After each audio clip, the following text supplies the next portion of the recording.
কেমন হবে যদি আগামী 7 দিনের মধ্যে আপনি নিজের মধ্যে এমন কিছু পরিবর্তন আনতে পারেন যে আপনার পুরো জীবন পাল্টে যায়। তো আজ এমন কিছু বিষয় আপনাদের সামনে তুলে ধরবো যেগুলো শুধু শুনলেই হবে না, যেগুলো নিজেদের জীবনে অ্যাপ্লাই করলে আপনারা আপনাদের জীবনকে পুরোপুরি পাল্টাতে সমর্থ হবেন। খালি 7 দিন নিজের মধ্যে ছোট ছোট কিছু পরিবর্তন নিয়ে আসুন।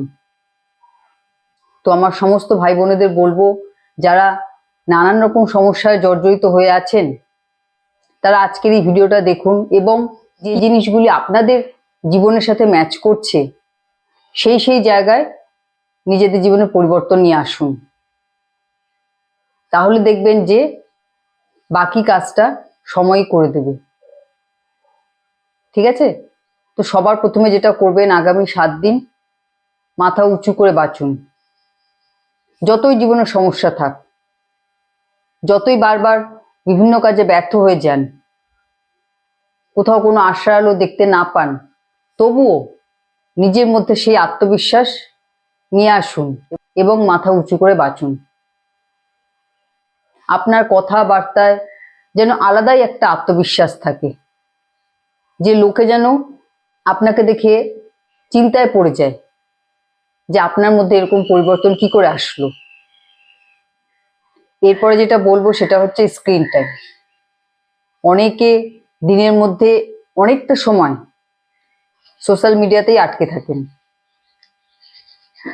তো এই সময়টা একটু কমিয়ে আনুন এবং যে জিনিসগুলো আপনার ক্ষতি করছে সেই সব ভিডিও দেখা বন্ধ করুন, যেগুলো আপনার মনকে অস্থির করছে, অ্যাংজাইটি নিয়ে আসছে, ভয় নিয়ে আসছে, ভীতি নিয়ে আসছে, সেই সব ভিডিও দেখা বন্ধ করে দিন।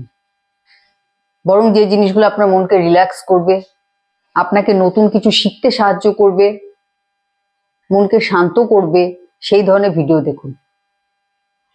যেমন অনেক গুণী, অনেক সন্ন্যাসী আছেন যাদের অনেক ভিডিও সোশ্যাল মিডিয়ায় পাওয়া যায়, যে ভিডিওগুলো দেখলে আপনারা অনেক কিছু জানতে পারবেন, শিখতে পারবেন। ভালো গান শুনুন, ট্রাভেলের ভিডিও দেখুন, যে বিষয়গুলো আপনার মনকে স্থির করবে, শান্ত করবে, সেই ধরনের ভিডিও দেখুন। মানে এতদিন যা দেখতেন তার থেকে সরে এসে এবার অ্যালগোরিদমকে চেঞ্জ করতে হবে, নিজেকে পাল্টাতে হবে। তো এই 7 দিন সেই ধরনের ভিডিও দেখারই অভ্যাস করুন। এরপরে যেটা করবেন সেটা হচ্ছে ভোরবেলা উঠুন, যোগা প্রাণায়াম করুন, মনকে একদম রিল্যাক্স রাখুন, কোনো টেনশন সেই সময় মাথায় আনবেন না।